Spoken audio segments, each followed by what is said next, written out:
अस्सलामुअलैकुम नाज़रीन, कैसे हैं। उम्मीद करता हूं कि आप अच्छे होंगे। सबसे पहले मैं आप तमामी हज़रात का तहे दिल से शुक्रिया अदा करता हूं कि बहुत सारे ऐसे दोस्त हैं जो माशाल्लाह वो ख़ुशी का इज़हार कर रहे हैं, हमारे वीडियो को वो देख रहे हैं और कमेंट भी लिखते हैं, हमारी हिम्मत अफजाई करते हैं। तो मैं उनके लिए बहुत बहुत शुक्रिया, मेरी तरफ़ से जितना भी मैं उसके लिए शुक्रिया अदा करूँ वो कम है।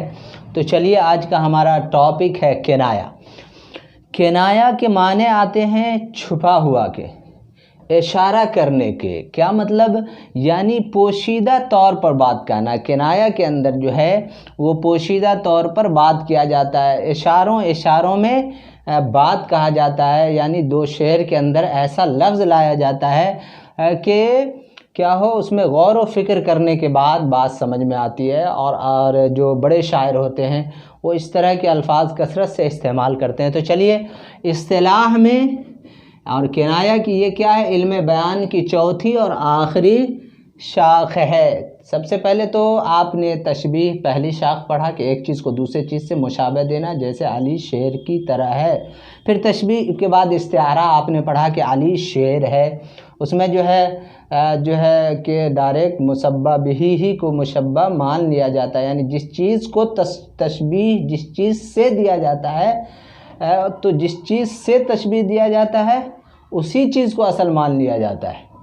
जैसे अली शेर है। और मजाज़ी मुरसल में क्या है, हकीकी और मजाज़ी माने दोनों जो है हकीकी माने ना इस्तेमाल हो के मजाज़ी माने में इस्तेमाल होता है, लेकिन उसमें तशबीह का ताल्लुक़ नहीं होता है। चौथा है किनाया। किनाया किसको कहते हैं इस्तिलाह में? जब कोई लफ्ज़ अपने हकीकी और मजाज़ी माने में इस्तेमाल होता है। यानी ये किनाया जो है वो तो हकीकी नहीं बल्कि गैर हकीकी ही में इस्तेमाल होता है, मजाज़ी ही में इस्तेमाल होता है, क्योंकि मजाज़ी की ये किस्म है। लेकिन किनाये में जो है मजाज़ी में भी और हकीकी माने में भी इस्तेमाल होता है कभी कभी। यानी इस्तेमाल करना बुरा नहीं है, तो इसी कहते हैं। तो ये किनाया कहलाता है। यानी हकीकी और मजाज़ी दोनों माने में इस्तेमाल जब होता है तो ये किनाया कहलाता है। किनाया में कोई लफ्ज़ अपने हकीकी माने के बजाय मजाज़ी माने में इस तरह इस्तेमाल होता है कि उसके हकीकी माने भी मुराद लिए जा सकते हैं। आ गई बात। यानी बोलने वाला जब एक लफ्ज़ बोल कर उसके मजाज़ी माना की तरफ इशारा कर देगा, यानी बोलने वाला एक लफ्ज़ बोल लेगा, शेर के अंदर बोल देगा और बोलकर उसका जो मजाज़ी माना है उसकी तरफ इशारा करेगा। करीना वहाँ पे रहेगा, बोलेगा कि ज़रा ज़हन को दौड़ाइए, सोचिए, लेकिन उसके हकीकी माना मुराद लेना भी गलत नहीं होगा। मजाज़ी मानों की तरफ इशारा कर देगा, ठीक है, एक बात, लेकिन उसके हकीकी माना भी अगर मुराद ले लिया जाए तो वो गलत नहीं होगा। जैसे मिसाल याद दिया कि बाल सफ़ेद हो गए। बाल सफ़ेद हो गए लेकिन आदत नहीं बदली। कोई कहता है भाई आप बड़े हो गए हो, आपकी बाल सफ़ेद हो गई है, लेकिन आदत नहीं बदली है। तो इसका मतलब ये दो माने मतलब हो सकता है। एक तो जो है यहाँ मजाज़ी माने में बाल सफ़ेद होने से मुराद जवानी गई और बुढ़ापा आ गया, जवानी गई और बुढ़ापा आ गया। एक मतलब जवान भी है, बहुत सारे लोग उसको देखते होंगे कि उनके बाल सफ़ेद हो जाते हैं, तो बाल सफ़ेद हो गए, आदत नहीं बदली, ये भी माने ले सकते हैं। और बुढ़ापा का आना, इसका भी माने लिया जा सकता है।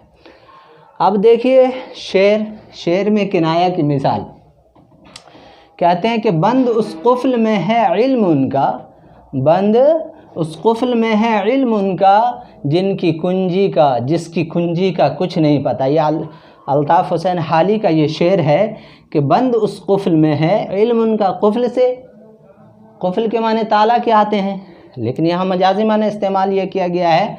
किनायतन ये कहा गया कि इल्म जिसकी रसाई ना हो सके बेफ़ायदा है। इल्म तो है लेकिन अगर उससे दूसरे को फ़ायदा नहीं पहुँच रहा है तो वो एक ऐसा है कि जैसे वो कुफ्ल में, यानी एक बक्से के अंदर बंद है।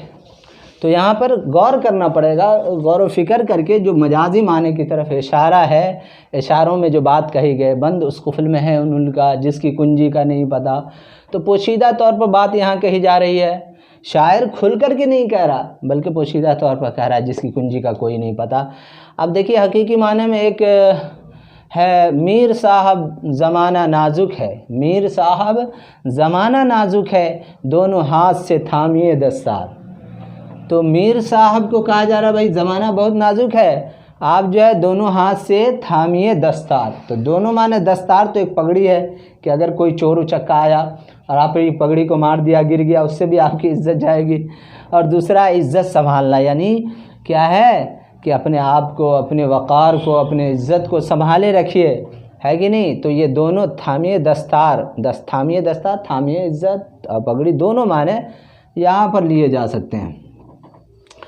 अब एक शेर देखिए इसमें, नहीं हवस वक्त जोश मस्ती कद खमीदा से तू हया कर। नहीं होश, नहीं हवस वक्त जोश मस्ती कद खमीदा से तू हया कर। बुतों का बंदा रहेगा कब तक, खुदा खुदा कर, खुदा खुदा कर। तो यहाँ पर कद खमीदा लफ्ज़ इस्तेमाल किया गया, लेकिन ये लफ्ज़ समझ में नहीं आ रही है। गौर करने के बाद पता चलता है कि शेर में कद खमीदा किनाया है, यानी कद खमीदा का मतलब आलम पीरी, बुढ़ापा। तो कहा जा रहा है कि भाई जोश के वक्त का जो मतलब ख्वाहिश, हवस, वो जो है तू थोड़ा सा हया कर, बुढ़ापा आने वाली है। अब बुतों का बंदा कब तक रहेगा, दुनिया में जितनी भी चीज़ें बुत है, कभी कभी खुदा खुदा भी कर लिया कर। तो यहाँ पर कद खमीदा से मुराद आलम पीरी है, जो गौर करने के बाद, दिमाग को दौड़ाने के बाद जो है माने पता चलता है। यानी किनाया के माने इशारा करने के। शेर में ऐसे लफ्ज़ लाए जाएँ जो मजाजी माने में इस्तेमाल हो, गौर व फिक्र करने के बाद समझ में आए, और जो है और कभी कभी आप हकीकी माने भी ले सकते हैं। तो अब देखिए किनाया के अक़साम, किनाया की पहले किनाया के अज्ज़ा दो हैं, किनाया के अज्ज़ा दो हैं। एक है सिफ़त, जिसको लाजिम भी कहा जाता है, सिफ़त लाजिम, वो माने जो हकीकी तौर पर हो, उसको सिफ़त लाजिम। जैसे बाल सफ़ेद है, बाल है सफ़ेद है या काला, तो ये मौसूफ़ सिफ़त बतलाई जा रही है। तो ये सिफ़त है, सिफ़त लाजिम इसको कहेंगे, वो माने जो हकीकी तौर पर। तो बाल सफ़ेद, सफ़ेद माने उजला होना, और बाल सफ़ेद होना मतलब बूढ़ा होना, ये मौसूफ़ मलज़ूम, वो मजाजी माने जिसकी तरफ इशारा किया जा रहा हो, मजाजी माने की तरफ इशारा। बाल सफ़ेद होना से मुराद अगर बुढ़ापा लिया जाएगा तो ये मौसूफ़ यानी मलज़ूम इसको कहा जाएगा, और ये वो मजाजी माने जिसकी तरफ इशारा किया जाए। चलिए किनाया के अक़साम, किनाया के अक़साम क्या क्या है, तो आम तौर पर बुनियादी तौर पर 6 है। किनाया के अक़साम 6 हैं। एक है किनाया करीब, एक है किनाया बाईद, एक है तलवीह, एक है रामज़, और एक है ईमा, और एक है तारीज़। चलिए एक एक करके हम समझते हैं थोड़ा थोड़ा। किनाया करीब का मतलब, करीब, करीब मतलब करीब।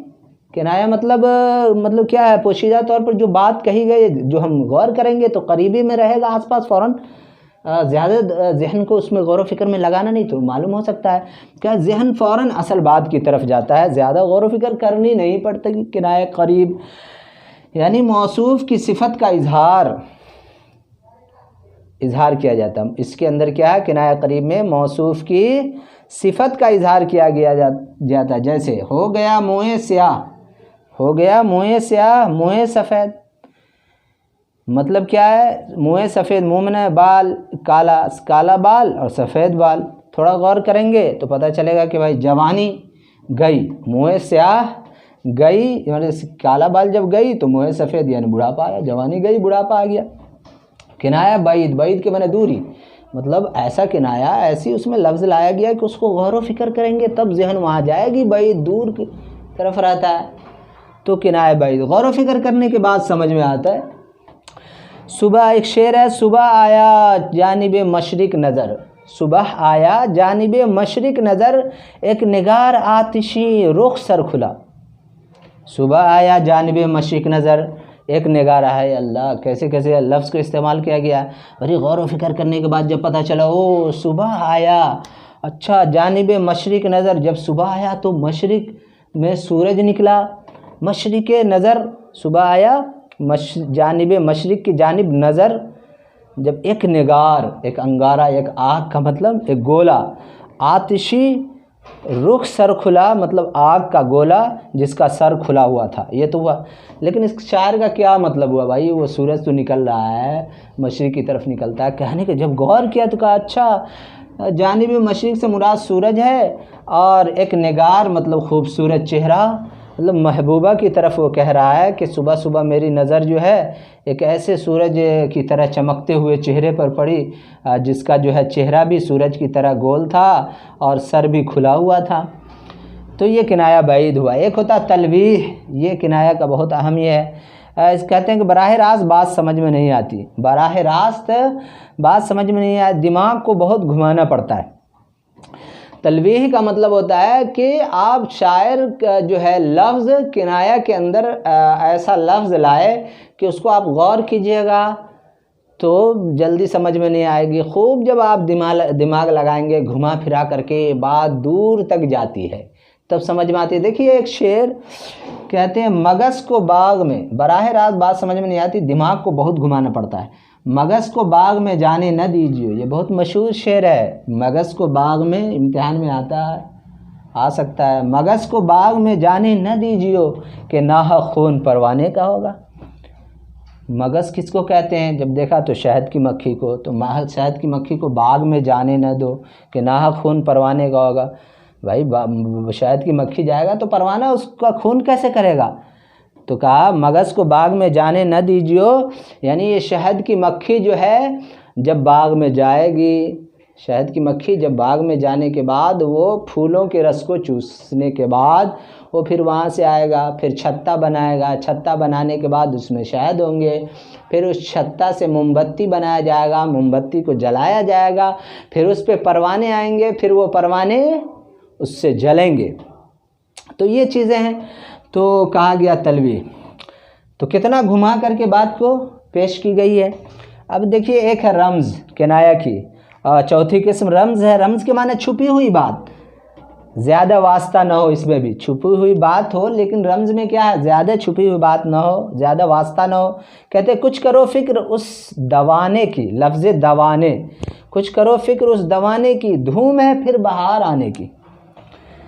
बाहर आएगी फिर धूम मचेगा, एक आशिक के लिए कहा जा रहा है। तो दवाने तो होता नहीं, गौर करेंगे तो वो लफ्ज़ क्या है, दीवाने, वो लफ्ज़ क्या है, दीवाने।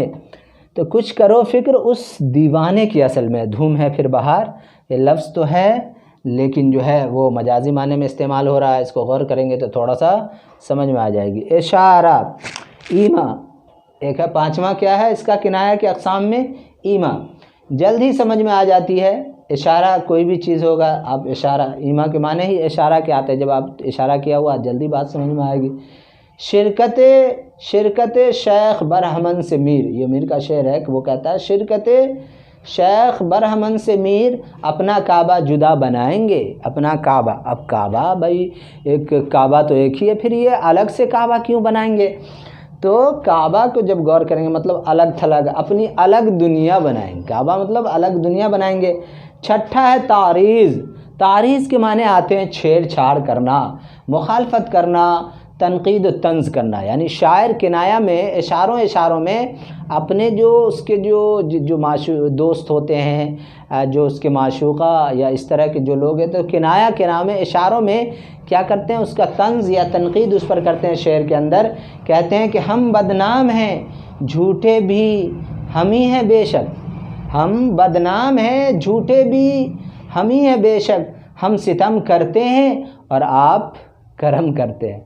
हम क्या करते हैं, सितम करते हैं और आप करम करते हैं। तो ये शायर इसमें कहता है कि हम ही बदनाम हैं, झूठे हैं, हम ही बस हम ही हैं बेशक झूठे, और हम ही सितम करते हैं और आप हमारे ऊपर करम करते हैं। तो शेर में तो इसका मतलब तो यही हुआ ना कि मजाक उड़ाना। तो एक तरीके छेड़छाड़ करना, मुखालफत करना, तनकीद और तंज़ जो है इस शेर के अंदर शायर पेश करता है। तो आज आपने देखा कि हम लोग क्या क्या पढ़े हैं। किनाया जो है ये आखिरी किस्म है इल्म बयान की, चौथी किस्म है। इसके माने आते हैं कि शायर इसके अंदर शेर के अंदर हकीकी माने को मजाजी माने में इस्तेमाल करता है, इशारा और किनाया के तौर पर। लेकिन अगर हकीकी माने भी ले लिया जाए तो गलत नहीं होगा, मतलब हकीकी और मजाजी दोनों माने इस्तेमाल होते हैं इसमें। और देखा कि आपने जो है किनाया के दो अज्जा हैं, एक सिफ़त के जो है मौसूफ़ और किनाया के 6 अक़साम, आपने ये देख लिया। तो कैसा लगा आज का हमारा वीडियो? आप हमारे कमेंट्स बॉक्स में कमेंट में हमें बताएं। और फिर से मैं एक दफ़ा तहे दिल से उन तमाम भाइयों का शुक्रिया अदा करता हूं जो हमारे वीडियो को देखते हैं और हमारे कमेंट्स बॉक्स में जो है कमेंट लिखते हैं, और उसी के दुआओं का समरा है दोस्तों कि हकीकत ये है कि ये वीडियो बन पा रहा है, वरना अगर आप लोगों की मोहब्बत नहीं होती तो ये वीडियो नहीं बन पाता। और इंशाअल्लाह अगर इसी तरीके आप सब बने रहेंगे तो मैं एक से एक बढ़कर आपके लिए आसान से आसान वीडियो लाऊंगा, ताकि जो है बात पूरी तौर पर क्लियर हो और हम लोग इम्तिहान में आला से आला नंबर लाएं। तो चलिए इजाज़त दीजिए अपने भाई शौकत अली को। अस्सलामु अलैकुम व रहमतुल्लाह।